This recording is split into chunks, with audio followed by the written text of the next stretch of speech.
Before we get to today's podcast, I want to remind you about another great ESPN podcast, the Woj Pod. Every week, Woj chats with the newsmakers in and around the NBA, players, coaches, executives, and more. This past week, he did a live event at All-Star Weekend with Clippers guard Patrick Beverley, Jackie McMullen, and Ryan Russillo. So be sure to check that one out. Download and subscribe to the Woj Pod and The Right Time wherever you get your podcasts.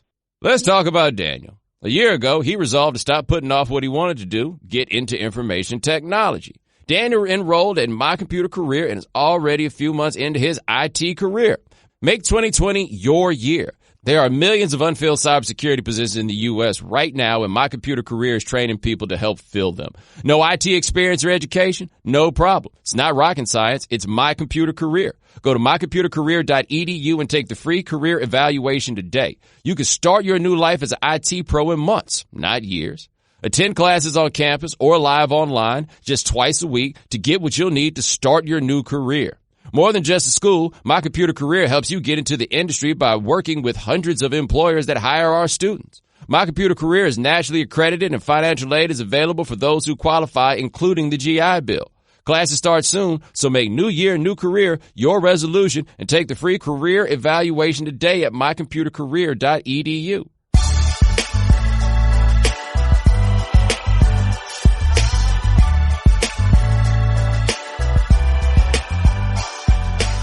Ladies and gentlemen, welcome to The Right Time. My name is Bomani Jones. Thanks for listening wherever you get your podcast. Rate us, review us, give us 5 stars. You only give us 4 stars. I'm inclined to believe you are a hater. It's that time of week where we do interviews. It's the All-Star break, so I got my man coming to us live from San Antonio. It's just like Compton. His name is Bruce Bowen. What's going on, man? You weren't supposed to mention that about these rough streets of San Antonio, baby. Dude, my favorite thing about San Antonio is if you come in for a game, you don't know what I'm talking about. You make a couple wrong turns, it gets clear real fast. Well, and that's where you understand that you need to follow directions or listen to the right people, like people listening to the right time. You see what I did there? I like how you played that, man. Well, all right. I like how you did that, man. Let me ask, did you enjoy the All-Star game? I'm going to tell you this. I enjoyed the fourth quarter of the All-Star game. And I'm only say this, Bomani, from the standpoint, I know we have all these individuals talk about, all the different scenarios as far as the way the game has changed. What I saw in that game continues to allow me to understand that it is truly about having a big man that can do something on that block, because if you do, you change the scenario of the game. We saw Joel Embiid late in that game. I mean, who gonna guard him? AD couldn't guard him. LeBron sure couldn't guard him because of the size.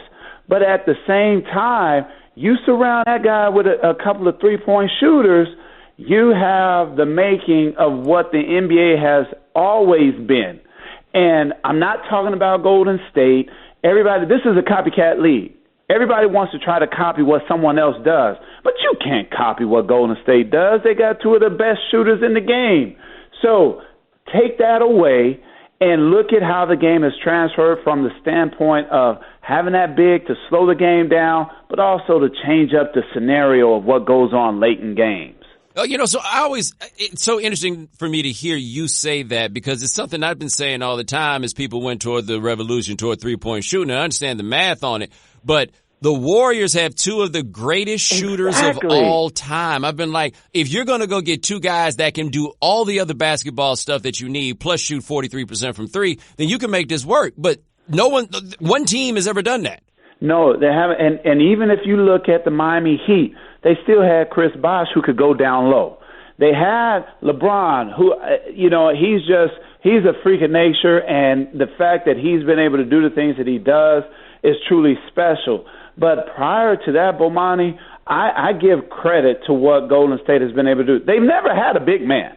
They've never had a big man that's been a dominant force there. It's always been about perimeter in that organization. You go as far back as Chris Mullins, Mitch Richmond, Tim Hardaway Sr. It was always about the perimeter. They just continue that model along where next thing you know, they happen to get one of the greatest players in the game as far as Kevin Durant is concerned, and now it made them so much different. But now look at things. People are talking about, well, I'm watching Dan Toney talk about, he and Steve Nash talk about what transpired in Phoenix.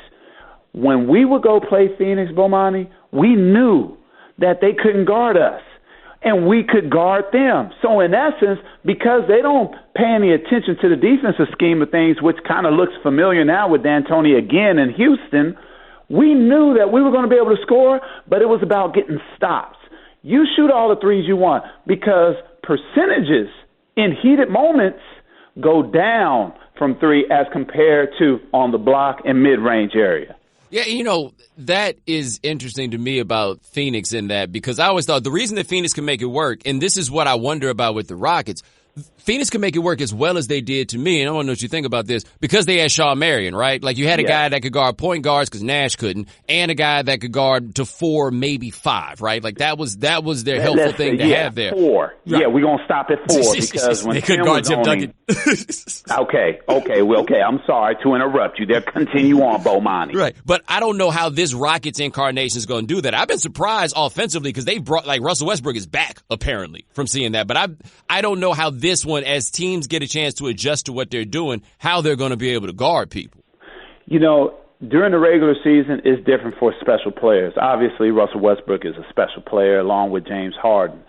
But when we get into the postseason and teams play a team for more than 3 games, when all they have to do is focus on you. See, when they went with this small ball theory, I mean, man, you talk about throwing everything but the kitchen sink into something. That's what they're doing right now. And the gimmick works in the regular season. Regular season gimmicks work. One time I guarded Rasheed Wallace in a game, and we won. And we did it again next game. We still won. But they started to figure it out after 2 games. Put Bruce in a situation where you're going to have to guard Rasheed on the block. And I couldn't do that. I mean, I'm too small. Same thing with Zach Randolph. But gimmicks work in the regular season because you don't have a team that's necessarily focused on this game for a week. You have a team focused on that game for that evening and preparing for another game coming up the next couple of days. So that gimmick of playing small ball, it looks good right now. But Bomani, and if I'm wrong, I will tell you in a few months when we're on air again that, hey, I need to apologize because it's working, but small ball doesn't work quite like that. You need a big out there to do things and slow the other opponent down. And the Warriors, is worth noting, really only go small 10 or 12 minutes a game, right? Because they always had Bogut, they always had Azila, they always had somebody with some size about them. There you go, and that's the thing. Now Steve Kerr understands that. Steve was able to do it without a dominant big, but you still had Luke Longley, you had Cartwright down there, you had Bison Dele down there. So when you have somebody that can do something down low, when you force a double team, now you get those opportunities to attack once the ball moves from one side of the floor to the other. I hear these guys trying to do it from the wing standpoint and for outside only. No, you got to be really special. And then what happens when, say, Russell Westbrook, when a team says, okay, we're going to live with Russ taking all the shots. We're going to live with Russ doing what he does, and we're going to limit everybody else. We're going to deny James Harden the ball. Now, let's just put it on Russ. Now, that sounds fine and dandy to Russ, but after a while, those guys standing on the perimeter waiting for the ball from time to time, and they don't get it, they start to lose their rhythm. They don't have a rhythm, so when they do finally get a shot, it's even more pressure on them. Whereas if you had Capella and you go through him a little bit, I'm not saying that you just come down and dump it all the time, but give the dog a bone every now and then and see what happens when a team has to rotate because of what he's doing. To me, the moral of the story is 82 and 7 are not the same thing, right? And what you can do for 82 is cool. And this is, to me, a little bit of a shortcoming of the analytics revolution, is that what works in the large sample for 82 and what all the numbers will tell you is one thing. But when it comes down to 7, most of that stuff goes out the window. That is so true, because once it comes down to that 7, Bo, you don't have 2 weeks to, it's okay, we'll figure it out. No, there is no figuring it out then. It's about figuring it out right then and there, because you don't have tomorrow to necessarily depend on. This is an interesting year, and now that we're like coming to the other side of it, like I look at the East, Milwaukee fascinates me because they're going to probably win 70 games. They're wild impressive. Do they have anybody who can get his own shot? And Giannis can get shots, but he's still not, as much as we say he's a better three-point shooter, it's like a couple years ago when we said that about DeMar DeRozan. You look up and he's still shooting 31%. Right. You don't want to take him out of his element. And I see him with those 2 air balls in the game. I mean, to shoot an air ball 3, that happens. You just get, but he's a high-volume shooter. He shouldn't be shooting air ball 3s. It just goes to show for me is that he's still not confident in that shot. No matter how much you work on it, you have to be able to transfer it to what you do. I mean, I know we're not talking about this individual right now, but look at Ben Simmons, and the fact that Brett Brown came out early in the year and he said, I want him to take more shots. If you are not confident in something, Bomani, you are not going to do it. Now, let's take it into account where when it gets hot and the battle is getting going and you need a shot, you need something from that individual, what teams are going to do, they're going to pack the paint against the Milwaukee Bucks. And then what happens is now, kind of similar to what happened last year, they got stagnant. They didn't know what to do. It was no longer ball movement. Oh, look at this attacking the gap. It's hard to move the ball when the opponents are saying, hey, go ahead, shoot it. Go ahead, shoot the jump shot. We'll live with that as compared to you getting into the paint. And I know they got Kyle Korver now, but we're talking about Kyle Korver being a little long in the tooth now, whereas as soon as he touched the ball, you're like, get on him. Now he's not knocking down those shots quite like that, which further lets me know about how important it is that we have still the specialists in the game. You can't have a team full of macho guys or alpha males on the same floor. Everybody wants the ball. You got to have guys that are willing to do their job to a T in order to fit the team, which will allow the dominant player like a Giannis to have open gaps to penetrate and do things in the game. And none of these other cats can get their own shot. Like that, the thing that gets me is Giannis uses like 36% of possessions or something like that. He's taking all those shots. It seems like he's almost in an old LeBron situation where I got to make all the shots and I got to make all the passes. And you want me to make most of the rebounds. There you go. And I think it's a lot of responsibility to put on one player. Now, I know we have Chris Middleton. Chris Middleton's a very good ball player as well. I like Chris's game. But I need consistency from others. Maybe that means, because I'm not a big fan of a guy taking 20 shots a game, Bomani, because I think in those 20 shots, there were 3 or 4 bad shots.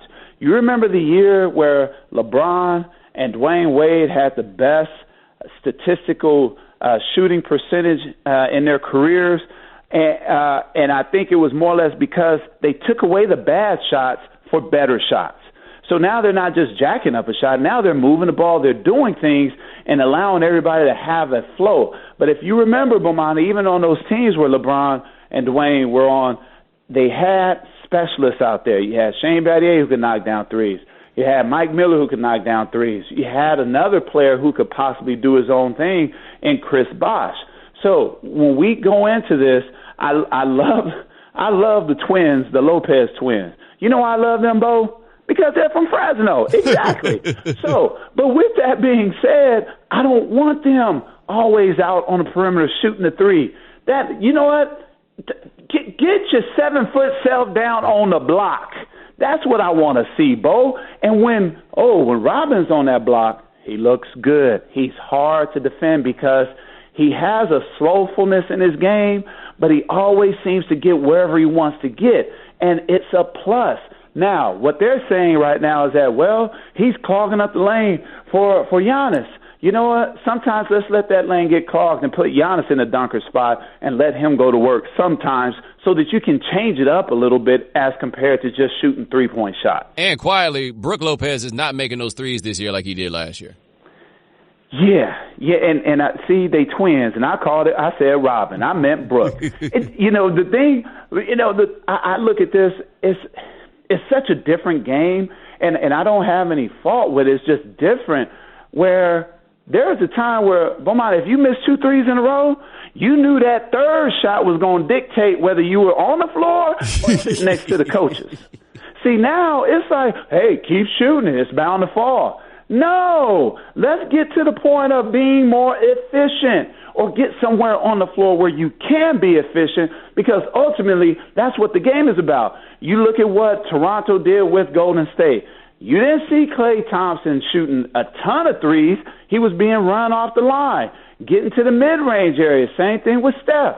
When the game becomes more about possessions, the defense is going to take away the other's strength to the best of their ability, and now you're going to have to do what? Shoot mid-range. All right, we'll be back in a minute with Bruce Bowen, but first, hiring is challenging, but there's one place you can go where hiring is simple, fast, and smart, and growing businesses connect to qualified candidates. Codeable co-founder Gretchen Huebner experienced how challenging hiring can be after unsuccessfully searching for a new game artist to grow her education tech company. But then she switched to ZipRecruiter and saw an immediate difference, and you can too by signing up for free at ZipRecruiter.com/Bomani. ZipRecruiter doesn't depend on candidates finding you. It finds them for you. And by using ZipRecruiter's screening questions to filter candidates, Gretchen found it easier to focus on the best ones, then find the right one. In fact, after posting her job on ZipRecruiter, Gretchen says she was honestly surprised she found qualified applicants so quickly and hired a new game artist in less than 2 weeks. With results like that, it's no wonder 4 out of 5 employers who post on ZipRecruiter get a quality candidate within the first day. ZipRecruiter, the smartest way to hire. See why ZipRecruiter is effective for businesses of all sizes. Try ZipRecruiter for free at our web address, ZipRecruiter.com/Bomani. That's ZipRecruiter.com/BOMANI.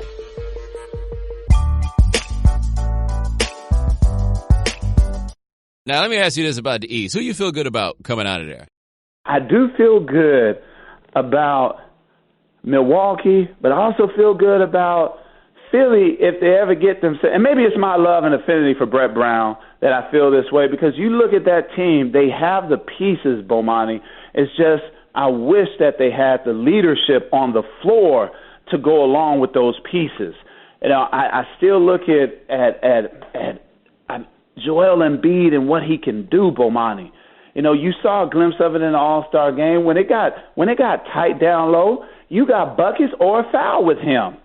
So obviously I'm thinking like, come on, Joel, you can do that during the regular season too. But I just wish they had more of leadership on the floor, because the coach can't do it all. And then I like Toronto still, because people are still talking about everybody else and talking about the departure of what Kawhi's done. But you look at that group, they are still playing at a high level, and they're doing it against quality teams. It's not like they're just, you know, oops, we dropped this one, we dropped that one. You got Kyle Lowry that is being big in his facilitation and getting others involved. So now you have that up and down style of play with them. And with Siakam, he's able to get to the cup.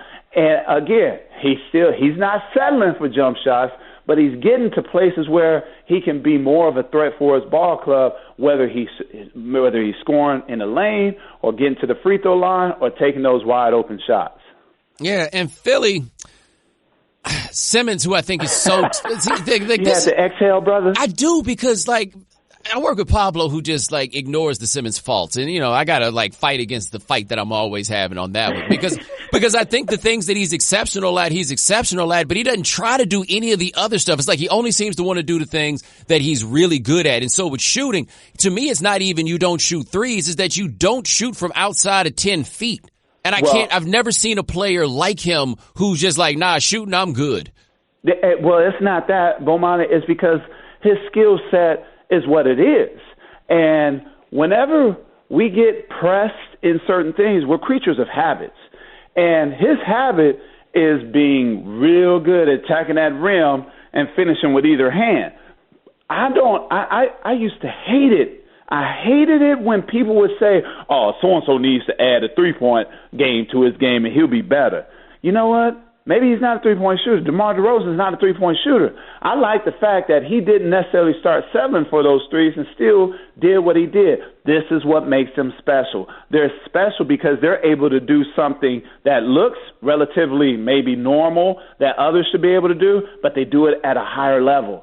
So if you are good at something, don't take away from that by trying to become something else. That's what happens so much with today's youth in the game, is that you might be very good at doing something, but they don't spend time on it year after year, or I should say summer after summer. You look at Mike Bibby when he first came into the game. He was a very good mid-range shooter, and he got to that mid-range game when he was with Sacramento early on. Then he started progressively getting out to that three-point line. That's how it works. Chris Paul, same thing. Chris doesn't take a ton of threes because that wasn't his game. He knew where to get and where to be successful. You have to stick with what you do. You cannot fall in love with what some of the analysts are saying as far as what a player needs to do, especially when it's former players saying that when they had inhibitions as well. Because I remember Spree and C-Webb especially, that boy loved that right hand. He loved his right hand so much he drove his car in a circle, Bomani. So he didn't necessarily start going left. He stuck with what he was good at. Yeah, but you got to be good at shooting something. That's my thing with Simmons. You got to be good at, like, again, I don't need him to be a three-point shooter, but you have to be willing to take a jumper because as we talk about with Giannis, they're going to back off that dude and they're going to be playing 4-on-5 on everybody else. So you say that, and it's about the development of an individual. You have to continue to instill that confidence, which I believe Brett Brown does with Ben Simmons. Now it's up to Ben. Ben has to get to the point where he's comfortable enough, where he's put in enough many hours at that. You remember when Tony Parker first came into the league, Bomani? What did they do when he ran a pick and roll? They went under. Yep. And a lot of times they still wasn't quick enough with him getting over that screen. But what you saw eventually, by his second and third year, he started knocking down that shot. But he worked so hard at taking that shot, Bomani. And sometimes when these guys get into the gym, and, you know, I remember the video that came out this summer with Ben shooting jump shots, and you looked at the defense didn't look like they were playing too tough, did they?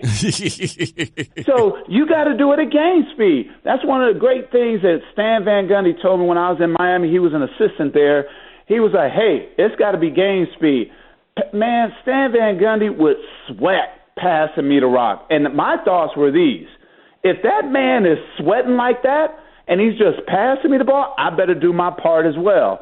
So it's about working at a game pace as well, because so many times guys go through the motions, Bomani. I'm constantly reminding guys how important it is, game speed, because when you're coasting out there and then the game speeds up, next thing you know, you go back to your old stuff and you don't even want to try the new stuff.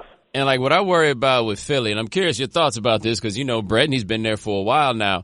I feel like them taking 3 or 4 years when nobody cared about winning, like, that mark is still kind of there. Like the questions that people have with Embiid about his conditioning and some questions about his entitlement and stuff, that's what happens when you spend 3 years not caring about winning. That's a very, very good point you bring up there, Bomani, but I'll tell you this. Even though they didn't necessarily, as you say, care about winning, they were still getting after it. They were still building that culture. And once they got the pieces there, now it's up to them. And what happens in this day and age right now, you know, there's not a lot of guys that understand what it takes, you know. And I believe that's why they brought in Horford, you know, give some veteran leadership there. But Al hasn't been to the finals. So you try to bring in guys. You had J.J. Redick there last year, and J.J., their group never accomplished the goal of representing the West in the Western Conference, coming out of the Western Conference for the finals. So, you know, it's still about building that culture. And I think, you know, to Philly's credit, they've done a tremendous job with building a great culture there. Now, it's the onus is on the players. Now, I know coaches get fired when players don't produce. And I remember, I believe it was Dale Harris that was in L.A. Before, or whoever it was before Phil Jackson. Yeah, it was Dale Harris. Okay. But I felt like, you know, y'all quit on him, but now Phil comes in, everybody want to play now. See, that's the other part. You know, and I'm going to say it right now, Bomani. Those players that win championships after not making the playoffs, that have been there for a few years, they need half their salary cut because of their actions. You coming for their buddy Bruce. Man, that's the only way you motivate them now. How many guys say, it sounds good. Oh, I love this game. This is my thing, blood, sweat, and tears. Man, please. You didn't even dive on the floor for a loose ball. What you mean blood, sweat, and tears? Come on, man. We got to get that hunger with these guys. Well, let me tell you this, man, about the East. I'm getting warm to Boston. I'm really getting warm to Boston. And what for me with Boston is that I don't know if you can do it with that style of play that they have without the big. I know Enes Kanter is doing a fantastic job there, but I need to see less jump shots and better shots. Let's take away 7 of the bad shots from the young core and get better shots. You know what I mean? Yeah. So that means, okay, Jason Tatum, when you come down, I don't want you to jack up that 3. I want you to continuously stay on the attack. And see, and this is where coaching, especially today, is a lot like parenting. As a parent, you don't want to be your child's friend. That ain't your job. Your job is to raise that child to the best of your ability so they can succeed in life even after you're long gone. So I need more fervor on them. I need more discipline on them. I need you getting on them and letting them understand that, hey, man, look here, I'm the coach. You do your job, and we will succeed. I just don't feel like that, Stevens is that way enough because of what's transpired in the past there. See, this is my thought on them. I worry about a team whose best player is 6'1", right? Like if your best player, if your best offensive option is 6'1", I worry about that. But if your best option is 6'8", now we're talking about something different. And if Tatum gets himself to a place where he's a guy that you can really lean on late, so we got Tatum, we got Brown. I look at Gordon Hayward really as a high-end complimentary piece, rather than being a guy that you can truly lean on. No, you can't lean on him, and that's okay. But you go back to that 6'1" piece. I don't know of any, that's where it gets a little tricky because what happens in the playoffs, they start to pick and roll with the 1 and 4 or 1 and 5. And you're not getting around that. Next thing you know, it's a switch. And I love his game, but at the same time, on the defensive side, you don't ever see any dog in him like Chris Paul. Chris Paul switch on to somebody, they still know. They're like, hey, I got to be careful around him because he's going to fight. That's just who he is. And when you have those scenarios, and I know Marcus Smart, people say, well, you just put Marcus Smart on him. Well, no, it don't always work that way because Steve Nash ran into this problem as well. Whenever the game gets tight, they will seek you out, just as you've seen in the playoffs with Steph Curry. Whoever Steph guard, let's go get him. Let's go create the switch there. So from that standpoint, I don't know if you can do it with that style, with that small of a guard, and what transpires there. Dude, Marcus Smart fascinates me because the one thing I feel like he's good at is stuff. You know what I mean? I hate all that. Well, I mean, me and you, I don't like all that flopping, but gotta eat. Right? Gotta do what you gotta do. But he makes every team he's on better. Whenever he's out there, you are better, and it's just because he goes hard, right? Like it's strictly because he goes hard. But you know what? He plays with he plays with it. Yep. And you need it on the floor because you see what happens. And you mean to tell me he's the only guy that can play with it? I don't think so. But he just goes to show you that he's a role player. He's a role player that enjoys his role, whatever it might be that night. It might be shooting threes that night. And I still think sometimes you can say, hey, Mars, that's not a good one. That's not a good one. When you have at the time Kyrie Irving on the floor and you choose to take the last second shot, that's where I'm talking about the line of order. Guys, we always say KYP or know your personnel. You got to understand what's going on and whose hands the ball needs to be in. I just think there's still not enough discipline with that Boston team right now in order for them to continue to advance. And once they get to understanding the value and the importance of having that discipline, Bomani, I think then you can talk about them, but they just don't have it for me right now as far as the discipline is concerned. More with Bruce Bowen in a minute, but first, tired of that 2:30 feeling? You're not alone.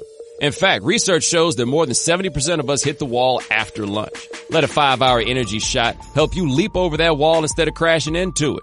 Anyone who travels frequently knows how tiring it can be. Whether you're on business or on vacation, 5-hour energy shot can help you stay alert and energized wherever you may be headed. 5-hour energy helps you get through your crazy on-the-go life. With 0 sugar, 4 calories, and a convenient portable size, it's the perfect pick-me-up for busy, hard-working people. Now it comes in 2 extra-strength tropical tastes, strawberry banana and tropical burst. They're great. They are delicious and can take you to a tropical on-the-go experience. Try them both, then go online to shop5hourenergy.com and use the code Bomani to receive a one-time offer of 10% off your order. That's shop5hourenergy.com. Use the code Bomani. Go to shop5hourenergy.com and use the code Bomani to receive a one-time offer of 10%. 5-Hour Energy. Energy on the go.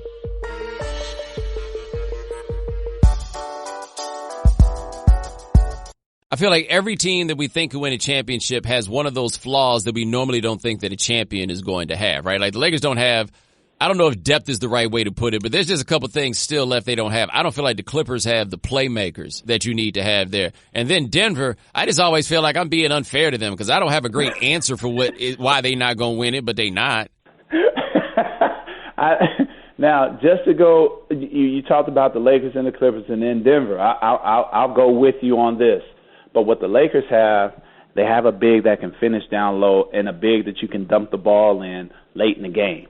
You know, you saw that against in quite a few of their games here. Late in the game, they can dump the ball into AD and get something solid, get a great shot, get a wide-open shot, or get to the free throw line. Those are the different intangibles that I'm talking about that creates when you have a big. And then you got LeBron James. You take AD and LeBron James, and I know LeBron has played with Kyrie. He's played with Kevin Love, but Kevin Love was nothing like AD. So Kyrie was nothing like AD as far as what he could do. See, LeBron is still able to facilitate and then get to AD, whereas it didn't work as well as far as LeBron coming down, facilitating, and then giving to Kyrie, even though you had those moments where he could swing it to him and get something really good. You don't want LeBron James on the wing just waiting for someone else to do things. It's because he creates so much. That's why he's facilitating. You talk about the Clippers. My biggest issue with the Clippers right now, Bo, is that who are the role guys that will play with the stars? See, we talk about Williams, what he's able to do. He's a scorer. Talk about Montrez, what he's doing. He's scoring. The only one right now is Patrick Beverley that you can say, okay, I need you to focus on this guy and let's take that person out defensively. But other than that, I mean, you got Paul George who can score. You got Kawhi that can score. You know, and then when you talk about bringing Lou Williams in or Montrez, how will they say, okay, I'm going to take less shots so that he could shine? Or if that guy's shining, how is that other guy going to stay in rhythm to be able to still attack and do things if he's not getting the ball so much? And I don't feel like they have enough guys that can get shots for other people because Kawhi Leonard is handling the ball more than he ever has. He's got more assists than ever, but it's in large part because I don't know who else on that team is supposed to do it. Like, I think we overrate Lou Williams just because we kind of like him. Like, we like the idea of him and the bench guy, you know, that Vinnie Johnson type of player. No, it's not over. He's, you know, that year that I did color commentary with him, I saw Lou, and I remember Lou as a player and what he did. He's definitely evolved as a scorer to becoming a better playmaker. But now what we talk about in Lou Williams, that he's older now. So now he's not that young Lou that was coming off able to give you instant offense right then and there. Now it might take a few possessions before he gets going. So I think I just, you know, I haven't seen anything as far as fluidity within their offense. I haven't seen them come down, pass the ball, get it from one side of the floor to the other than after a timeout. It's now, okay, here you go, Paul. Okay, here you go, Kawhi. Here you go, Paul. There's a guy wide open. Here you go. It's just sometimes when you have that type of I think, offensive power, you really have to get even more creative in your schemes in the process of getting easy baskets, whereas you don't want Kawhi facilitating so much. Now you want him at the max. I don't want Kawhi to take more than 3 dribbles before he goes into a shot. See, when you take that away, now the standing looking goes away. Now you don't have that. Now you got guys moving because you don't know where the shot's going to come from. It's kind of like Sacramento back in the day when they ran their stuff. You had to play it to a T in order to try to limit what they do because they had so many counters within their offense. Their 2 best players are always hurt, right? Like Paul George, it's a different injury from time to time. And Kawhi Leonard, I feel like this just isn't discussed enough, right? Like I watched him at the end of the postseason last year. I mean, going to those games in the finals and watching him bend over and his knee is always a problem. And so I wonder as they go deeper into the postseason, like durability of your top 2 guys matters. Like I used to laugh all the time when people are like, well, I don't know. Can you trust AD's body and LeBron's body? I'm like, dude, you're talking about trusting Kawhi and Paul George. Yes, and you look at AD, where I think it's because of he have more of a system for him, and now he's not as required as he was, say, like in New Orleans, to do so much. Bring the ball up, create a shot for someone else. Oh, by the way, go post up. Here, better yet, just pass to yourself on the block and see what happens. I think now it is more of a conscious effort for him taking care of his body, number one. I think it was a huge scare for LeBron James last year with all that time he missed due to injury because that had never happened before. And you also got the naysayers talking about, well, he is getting older. He is getting older. So I think you have more of a team, a group there that is understanding about taking care of their body. I think Caldwell Pope has developed. He's continuously developing into a better fit guy on the floor that's not just looking for the ball to do his thing. And when you have that, and Avery Bradley able to knock down shots now, and also not losing what got Avery Bradley to where he was when he was in Boston, and that was that tenacity on defense. If you have that, those are all good things, especially with the length and range of what the Lakers have. No one ever thought that JaVale McGee would be such a great asset for this ball club. They just put him in the right spot, and you look at that front line with him and AD, LeBron, come on, man. That's length right there. So I talk about those other pieces, learning the game, getting caught up on the game. I've said this before, but I think the worst thing that could have happened for the National Basketball Players Association, the Players Association, was that they took away the month of training camp. Because now you have teams, after the All-Star break, they're going to play better because they've had time to do things. I think sometimes you just need to put the body in a physical, tough situation when it comes to two-a-days so that you prepare for this 82-game season. But not only preparing for the 82-game season, you're also preparing your mind. See, now they can't do two-a-days. If you do one practice, then you got to follow with a film session. And I think that hurts the game because of the development. Now you got kids coming into the game that don't understand the game, and you can't necessarily teach them the game like you would like to because you have games going on.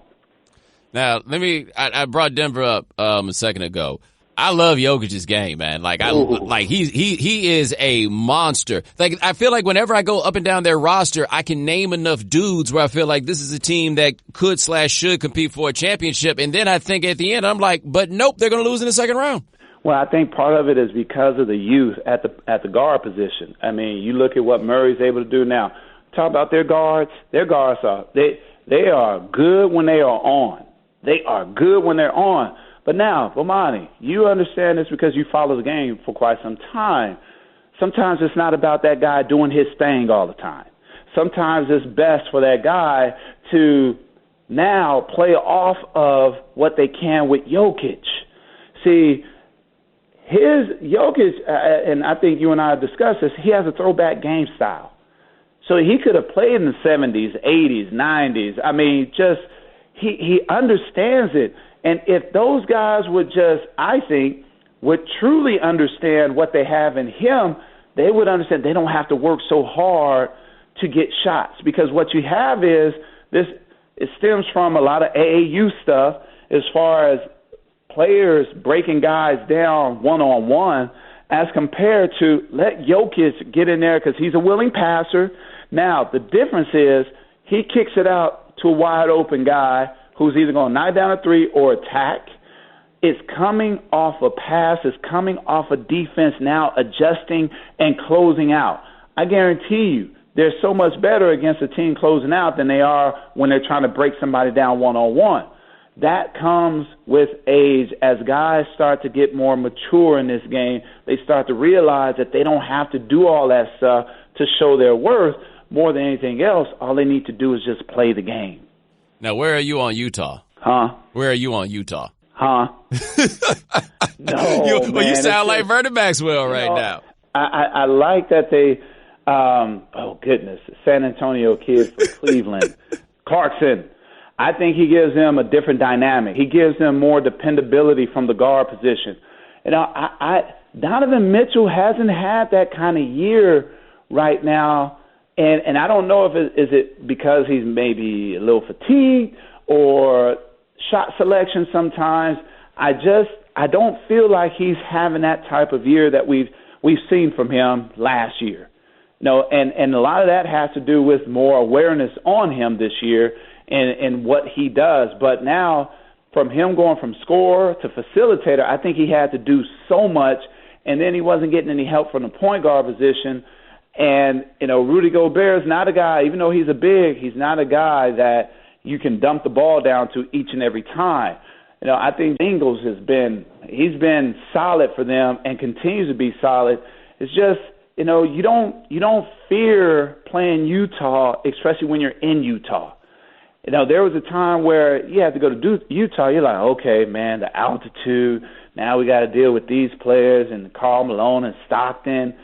Now it's not necessarily that way, and I'm still trying to figure it out. As I watch games, there's moments where you're saying, aha, there it is. Then there's moments where you're just kind of like, man, could this be it? You know, do you blow it up? Do you break it up? What goes on? I've always felt like, at least in this Quinn Snyder era, and I think Quinn's really good, but everything they get comes out of scheme, right? I've always looked at them, and this was my criticism of Hayward when he was there, is like, can you go get a bucket? Right? Is there anybody that we got? And Mitchell can, but if you're the only dude who can, we know how tricky that gets. And when he's going to get a bucket, how does it make the others look? Do they stand and watch? Are they still moving? I think part of that is because of what we've seen for so many years with Utah and Karl Malone and Stockton. It was a 1-4 set. You knew what was going to happen. Stockton's going to pass over there. Hornacek might spot up. Oh, he's going to set a legal screen for Karl Malone. I know you not. I know you not. You know, that was a little extra for me. But no, it's just, you know, it's one thing that people don't understand is that I'm going to go from the development standpoint of players today. You know, you get a kid that goes to college for 1 year, and then he leaves after that 1 year. Now he goes to the NBA draft. He's a high pick. And now you want to teach that kid what your schemes are and what he can do out of it. Well, the young man didn't develop so much in college, which is what you're supposed to do. You're supposed to get better in college, and maybe he got better at one thing, but what about the other things, especially with you being a go-to guy? Now you need to understand how to read defense. You need to be able to think, you know, sometimes 1 or 2 plays ahead to see where the ball needs to go and how it will get there. You're lacking a lot of that right now, Bomani, which I think it hinders the process of what the NBA team can be, and they have to deal with those things because they have to reteach the game to the young guy coming in now. And I think you're starting to see a lot of that, and I think that's affecting the Utah Jazz right now. I think it affects everybody around the league. And then you take, you know, players that have been traded there. Now they have to get their mind set for that, and it's not easy with Quinn and what he does as far as his scheme of things. But at the same time, you know, you have to just keep plugging away from the coach's standpoint. But I think that's one of the biggest issues right now as far as what they're doing. All right, we'll be back in a minute with Bruce Bowen, but first, If you don't know your numbers, you don't know your business. That's what NetSuite by Oracle has set out to solve. Because most companies don't have a clear picture of their finances, and that's why many businesses fail. The question for any business owner out there is, are you confident that you've got the right numbers at your fingertips? I mean, I know how that feels like. I get some bad info, some bad stats, and then I try to come out here and talk to y'all. You think I'm crazy. The serious entrepreneurs and finance teams run on NetSuite by Oracle, the world's #1 cloud business system. NetSuite offers a full picture of all your finances all in one place in real time, right from your phone or your desktop. No more guessing. No more worry that what you don't know could kill your company. That's why NetSuite customers grow 3 times faster than the S&P 500, and you can too. Schedule your free demo right now and receive their free guide, 7 key strategies to grow your profits at netsuite.com/Bomani. Set up your free demo and get your free guide today at netsuite.com/Bomani. netsuite.com/Bomani.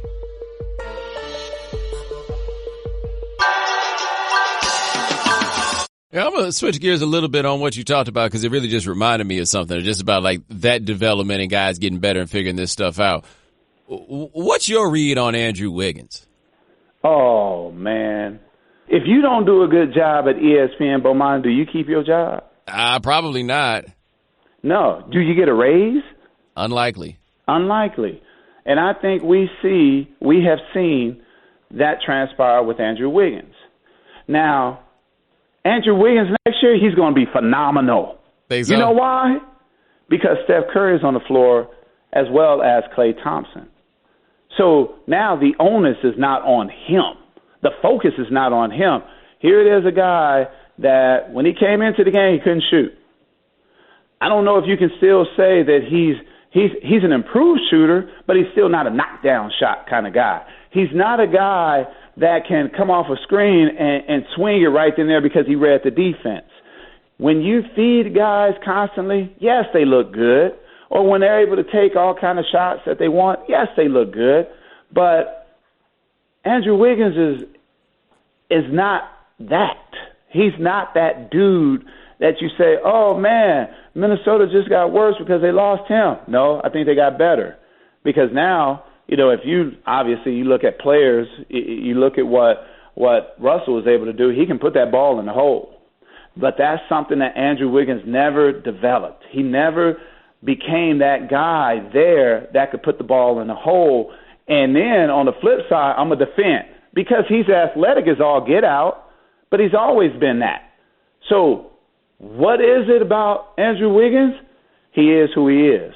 It's not that he's a bad guy. It's not that he's a bad player. He's just not the player that they hoped he would be.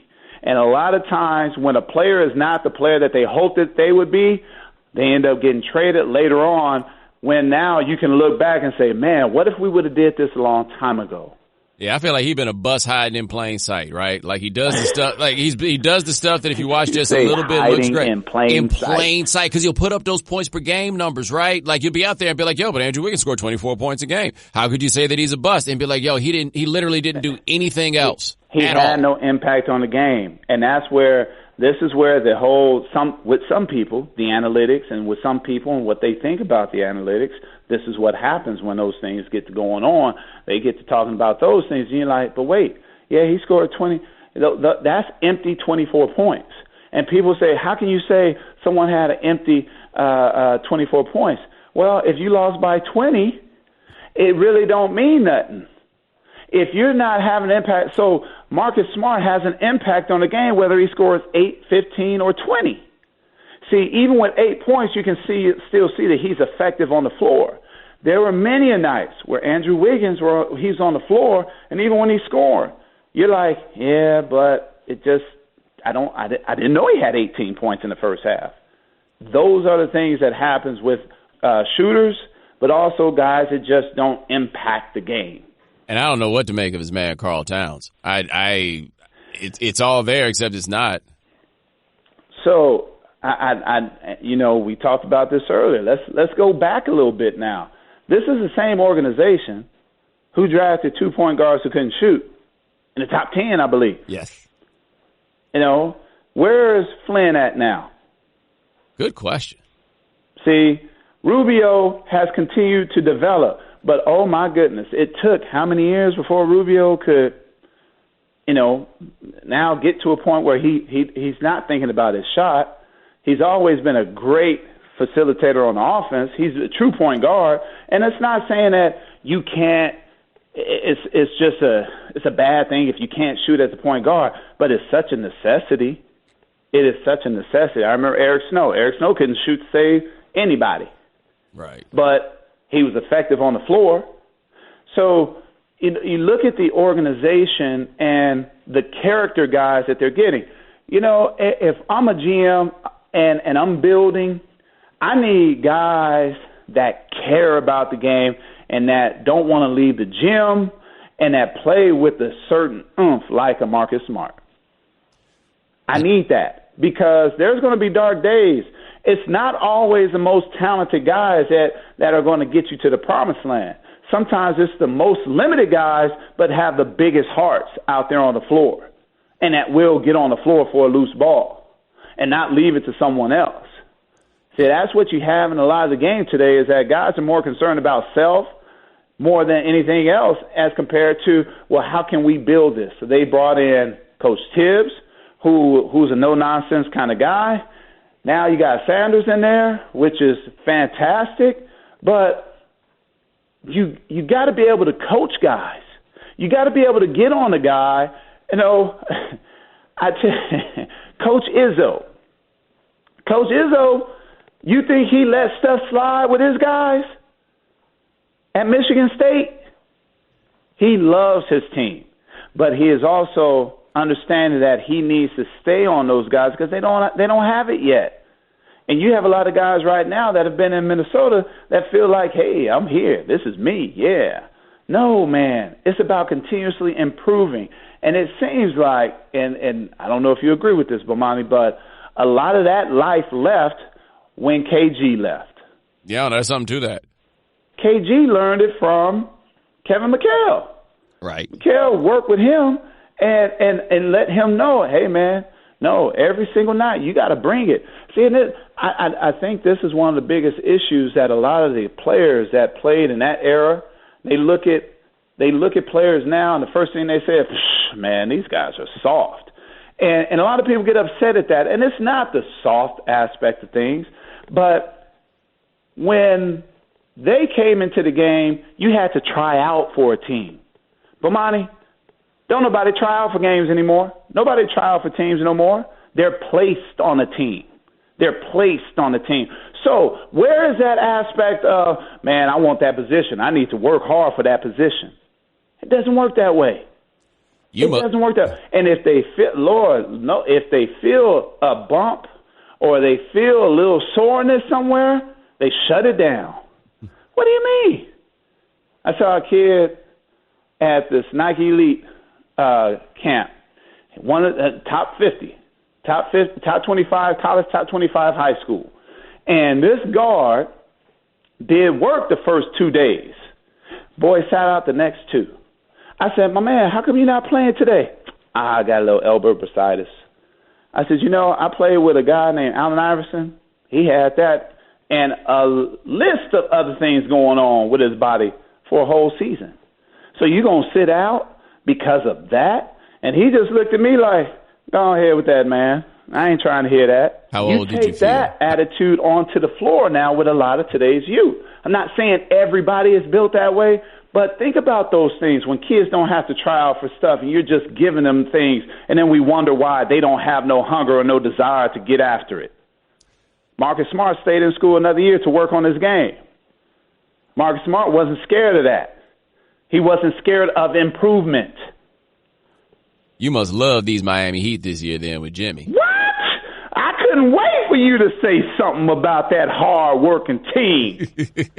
Man. I love Jimmy, though. Jimmy, I look at all these teams and people say that Jimmy was the problem. All those teams are terrible now that he's gone, and every team he goes to gets better when he shows up. Man, look here. Y'all act like Jimmy been in the league for 40 years. He ain't been in the league that long. But now, the thing is, it's the culture. They get that. You know, Bomani, because you spent time there. You know it's the culture. Now, you take young guys coming into this game and you put them in that culture, what happens there? They develop, They get better, and you weed out all the others. Oh, no pun intended on the weed. But that's the case, man. You look at them run offense, they run it with a purpose. It ain't no isolation. Okay, do your thing, dog, do your thing. No, it's movement, back screen, re-screen, skip the ball, here, there, attack the basket. Bam Adebayo. Oh, my goodness. I loved him in Kentucky. I felt like he didn't touch the ball enough in Kentucky. But you look at what he's able to do now because of development. They're going to continue to work with him, and he's in an environment where you work. And through work, that's where you find success. It's somewhere hidden in the work. So if you don't put in the work, then you can't expect to have the success. But what you have with a lot of other spots, oh, man, we got to get this work in, but they're not working, and it shows as they play.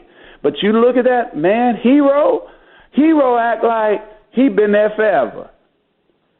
And, I mean, you look at how they vibe, they gel on the floor, but it's because of all the work that they're doing with one another. And even with Jimmy, now Jimmy's not the only one working.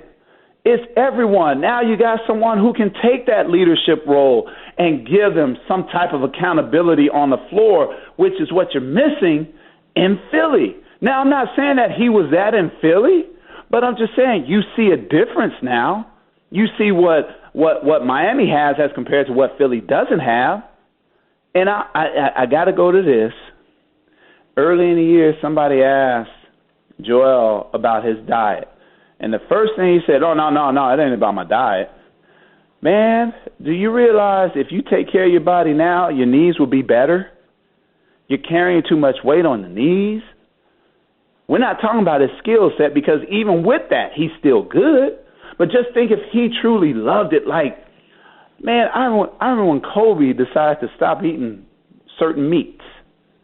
And I'm like, I love me a steak. He went to fish because he was concerned about his body. And so when we talk about how guys get to certain places in life, it is not by accident that the Miami Heat has the success that they have. Now, mind you, I've been there. I understand what goes on there, but it's through the work.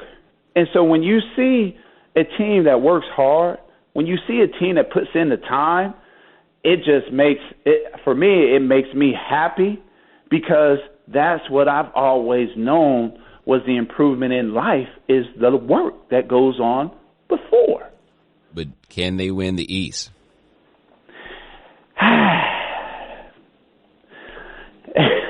It's tricky, right? With all that work you just talked about, Bruce, can they win? I think they can, but right now the only knock for me with them is the inexperience. And I know you got an all-star in Adebayo and Jimmy up there, but it's not just about two guys.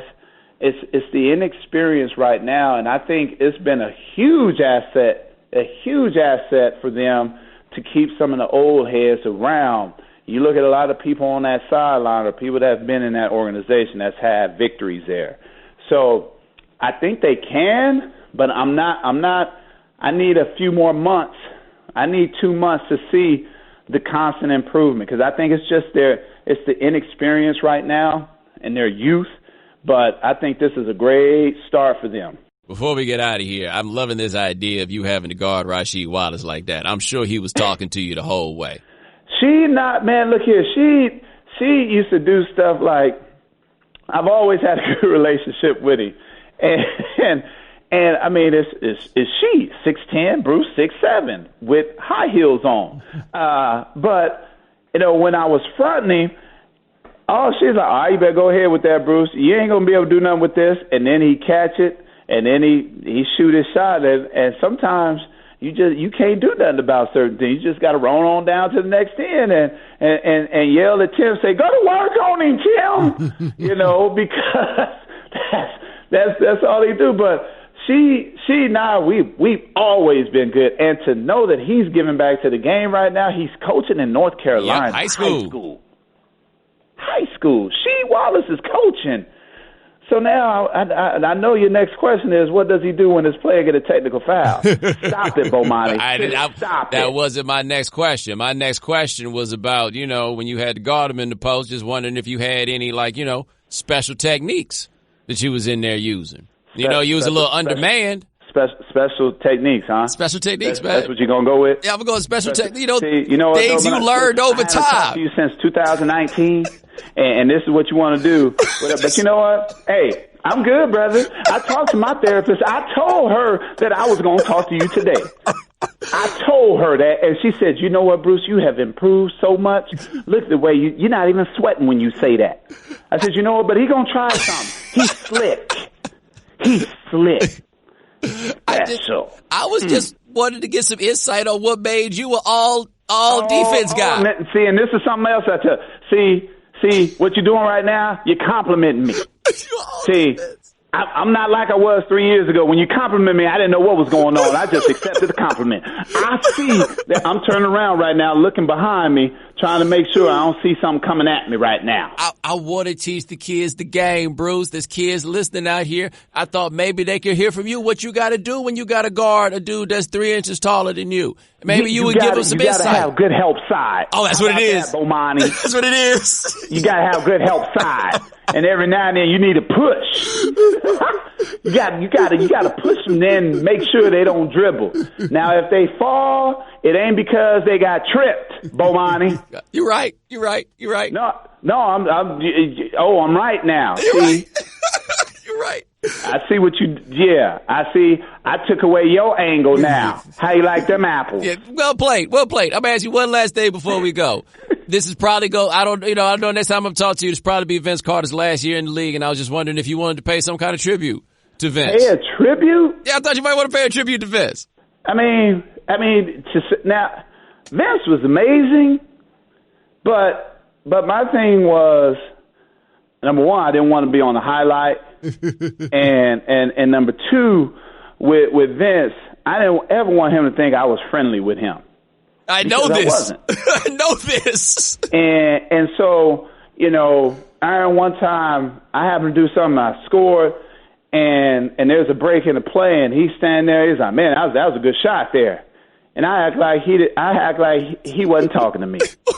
And so he looks at Tim, and he looks at Tim like, hey, did he hear me? And Tim just kind of looks at him like he always does. And so he's like, yeah, man, that was a nice move. Oh, you got those new kicks on, huh? And I just stare at him. I stare at him like your grandmama stare at you in church when you got a mouthful of candy and you know you ain't supposed to have no candy in the sanctuary. That look right there, that's what I gave him. And he just went on down court just kind of mumbling to himself. And I know what he was probably thinking, like, I'm trying to be good with this dude, man. I'm trying to bury the hatchet. I didn't want that hatchet buried. What did Vince do to you, Bruce? Man, he didn't do anything. It wasn't about that. I just wasn't no friends with no guys on the court. Man, and I had that was the edge that I had to keep because he was good. He was so good. I mean, I don't think guys understand. They only see the dunk contest. They don't see the guy that always played second fiddle in college with Antoine Jameson. They didn't know that this guy could do what he did. So when he comes onto the scene and he starts doing these things, it's like, it's amazing what he did. But at the same time, I think it all happened so in such a way where he never had that other piece. And he could do a lot more than say, like, we talk about what LeBron James was doing in Cleveland when he took them to the finals in 2003. See, who else was on his squad? I'm talking about Vince Carter in Toronto that you could say, oh, man, they should have got to the finals. Right.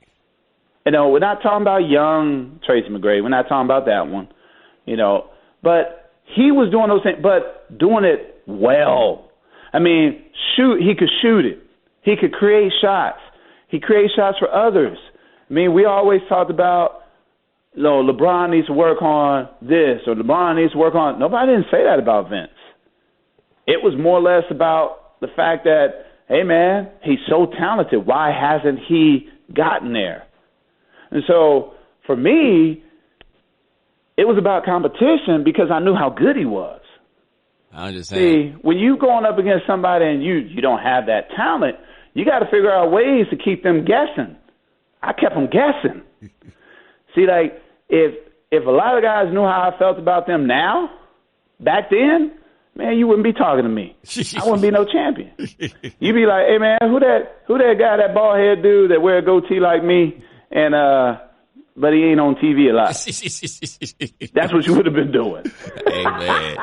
That, ladies and gentlemen, is my man, Bruce Bowen. I appreciate you joining us. You are always my favorite person to have on to talk about hoops. I'm glad you can make the time, man. No problem, Bo. Good talking to you too, bro. Thank you, man. And ladies and gentlemen, thanks so much for joining us here on The Right Time and do this thing a couple times a week. My man Gabe Bassain handles everything behind the scenes. Thank you, sir. Also, thank you to our sponsors. Thanks to My Computer Career. Thanks to ZipRecruiter. Thanks to 5 Hour Energy. And also thanks to NetSuite. Remember to subscribe to The Right Time. Rate us, review us, give us 5 stars. You only give us 4 stars, I'm inclined to believe you are a hater. And we'll talk to you guys in a couple of days. Take it easy. Thanks for checking out The Right Time with Bomani Jones podcast. You can listen or subscribe on the ESPN app, Apple Podcasts, or wherever you listen to podcasts. The Right Time with Bomani Jones.